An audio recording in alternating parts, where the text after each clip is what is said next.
Did you start your journey into the Dharma or on this channel looking for answers to a lot of deep questions that you have in your life?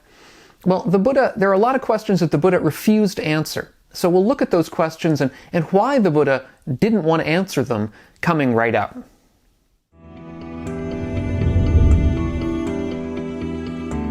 Welcome, I'm Doug Smith of the Online Dharma Institute, that's onlinedharma.org. If you're new to the channel and interested in living a wiser and a kinder and a calmer life, consider subscribing to the channel. And if you would like to take a deeper dive into elements of the Dharma, into what the Buddha taught and who the Buddha was, check out some of my courses on the Online Dharma Institute. So perhaps you are on a spiritual or a philosophical journey of some kind, trying to find out answers to questions that you have in your life, particular things that are important to you, that confuse you perhaps, that seem like they need answers. And those of us who are on, let's say, a spiritual journey, maybe you consider yourself to be on a spiritual journey, maybe you think that some kind of insight will come to you, that some kind of deep awareness will come to you that will answer all of these questions that you might have. And similarly, if you consider yourself to be on a philosophical journey, which many of us do, perhaps you think that reason or rationality or thinking about things will answer all of these questions for you if you just learn the right reasoning, the right ways of thinking. And, I mean, of course, that might take forever in a sense, but assuming that we had all the time in the world and assuming that we could figure out how to actually go about this, many of us think that we can answer all of these questions, at least in the fullness of time. However, I think it's really important to keep in mind that the Buddha's journey, the Buddha's path, the Buddha's process of coming at the world really, was quite different, in the sense that there were a number of very important questions that the Buddha simply refused to answer or refused to engage with. And we might consider why that is the case. Many of these questions were indeed very important for the teachers of his day.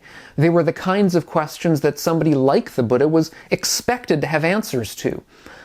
And they're the kinds of questions that indeed people today, many of them, are expected to have answers to, or at least expected to engage with in a very serious and deep way. If you are, let's say, in a philosophy program, or perhaps if you are in some kind of spiritual path or program, you may be expected to have answers to these, or may have some teacher that you will expect will have answers to them, and that you would think there's something wrong with them if they don't, or perhaps they don't have all of the knowledge that you expect of them. Well, as I say, the Buddha had a quite different and, in a sense, almost unique kind of take towards questions of this kind. So some of these questions were whether the universe is infinite in space, whether the universe is everlasting, whether it survives forever, or whether it comes to an end at some point. Whether I exist in the future, whether I existed in the past. What were the precise karmic results of the deeds that I might do in this life? What do Buddhas, or what do awakened beings perhaps know and see? How are they knowing and seeing differently from the rest of us? These kinds of questions, and others besides in the same kind of framework anyway, similar kinds of questions, the Buddha simply refused to answer. Now, if you want to see the suttas in which the Buddha discusses these, I've got links to some of them in the show notes down below. In general, in my YouTube videos, I will put links to the suttas that I'm discussing down in the show notes, just in case you want to see for yourself. Now, the Buddha gave different reasons for why he would not approach these questions, why he would not try to answer them if people asked about them. And as I say, there were different ways that he approached them. So, for example, certain of these questions, he said, were simply unthinkable things. They were the kinds of questions that would either frustrate you or sort of drive you crazy if you tried to reason them out and try to figure them out on your own.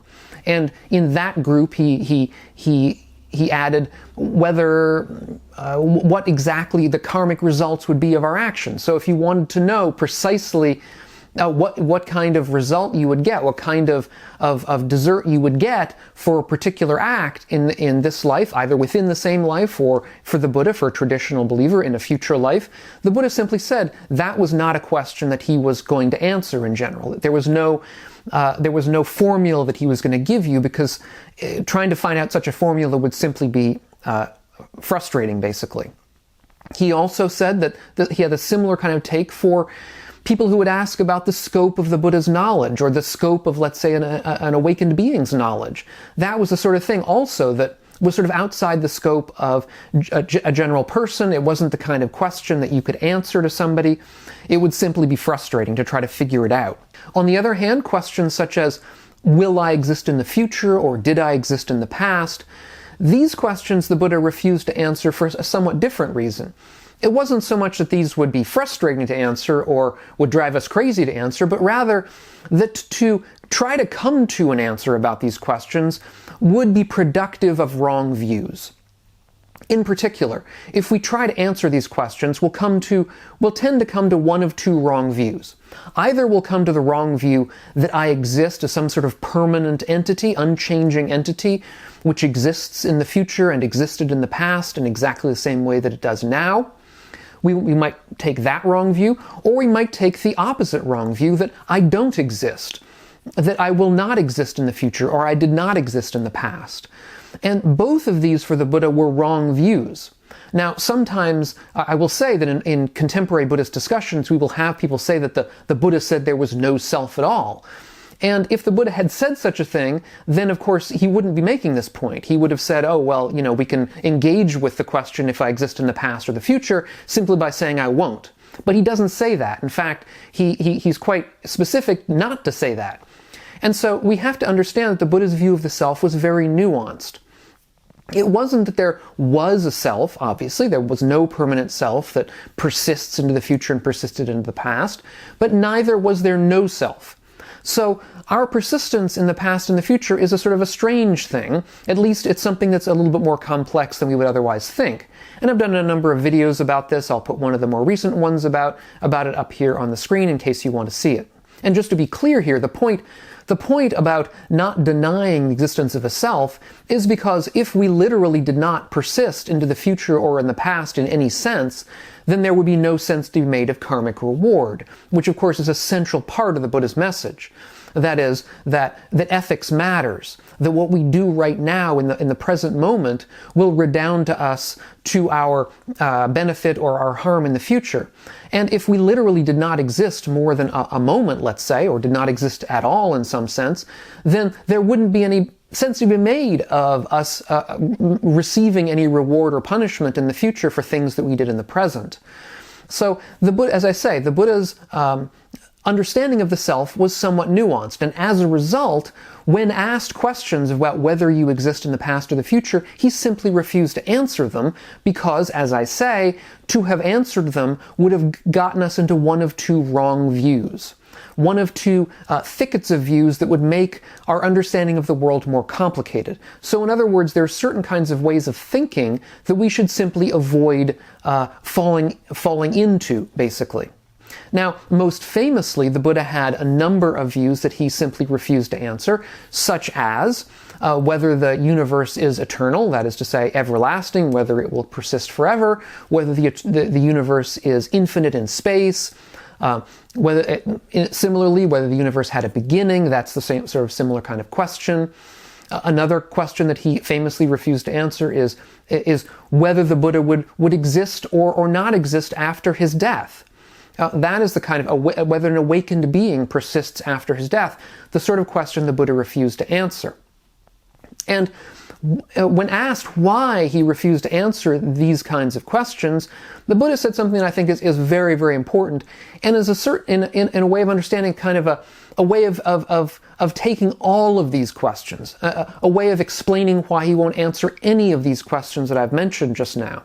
He said, each of these questions is the thicket of views, the desert of views, the trick of views, the evasiveness of views, the fetter of views.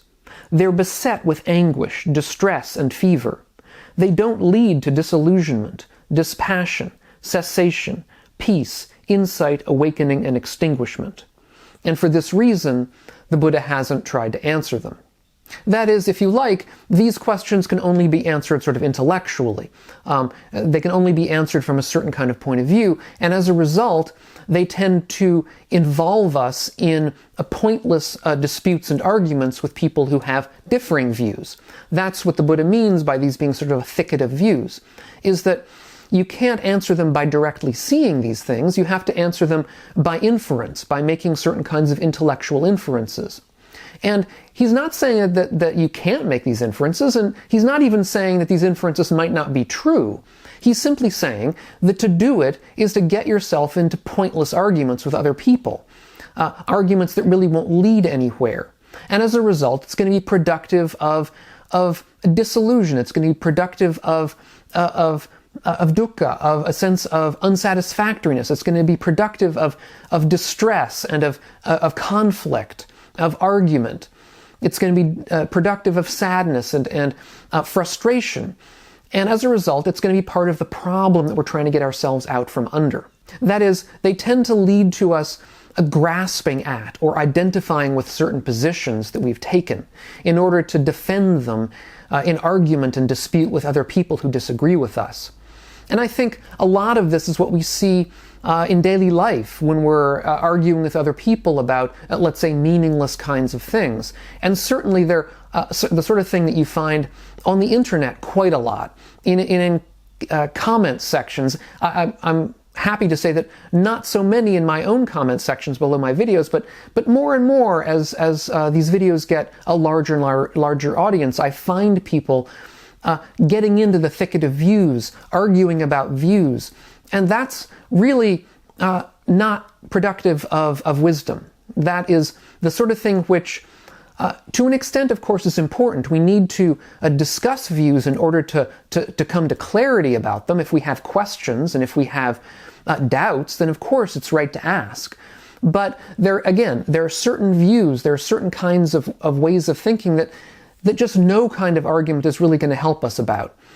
If you want to know whether or not you exist in the future, or I should say you will exist in the future, there's no amount of argument that's really going to settle the case for you. And any way of argument that you take is liable to get you into one or another wrong view.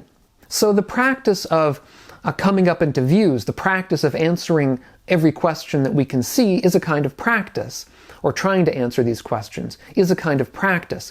But it's not the Buddha's practice. The Buddha's practice is a practice of non-attachment, of non-identification, of dispassion, of peace.